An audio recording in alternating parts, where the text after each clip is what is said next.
powerful play is being performed in places where it can have the most powerful impact on New Jersey's drug addiction crisis. Here's Leah Mishkin.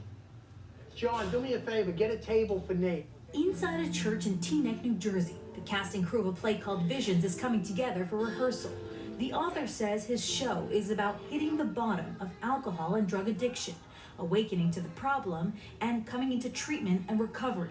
Bob wrote it in 1991 based on some of his experiences and people he had met. Since that time, Visions has reached 40,000 people in the hearts of treatment centers and shelters and prisons. Their bottoms are right up on stage.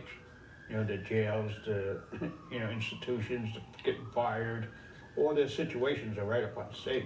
They get to see them. Somebody get me real quick! Anonymity is important to the cast and crew. The audience doesn't know who has been through recovery or who has not, but some chose to share their stories with us. Mike has been with Visions for 25 years. There's a piece of me in every scene. Mike points to the importance of carrying out the 12-step message, helping others. Denial is one of the main symptoms of our disease, that we can't see ourselves as other people do.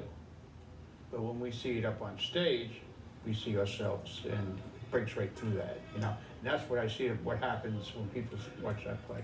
After I get to do my part, I go back in the audience and I watch and I listen to the crying and the people's reaction, and I cry almost every time, and I'm not even a crier, but we affect people when we put this play on. And I remember doing a show in Discovery House for the youth who were addicted. And yeah, it was back in 93 or 4, and one of the kids came up to me and says, I was going to run away and kill myself, but after seeing the play, I'm staying. Many of the people who watch the show even end up volunteering with Visions. Nate, who is behind the scenes in charge of audio, remembers hearing about the play when he was in rehab. Come up with 18 years clean. I've been there. People are dependent on us to convey a message, a true message. Over the years, the play has evolved from a 20-minute show to one that's over an hour long. Do you guys all take part in evolving the story, or? We bring ourselves into it. This is the awakening scene. It's the turning point in the play, the point where the characters break from denial and get help. The play's working. The play works. It does its job. It helps people to see themselves and to say, wow, if these guys are living good lives now, maybe I can do that too. There's a certain magic to it. And I can't say where it's coming from, but you're right.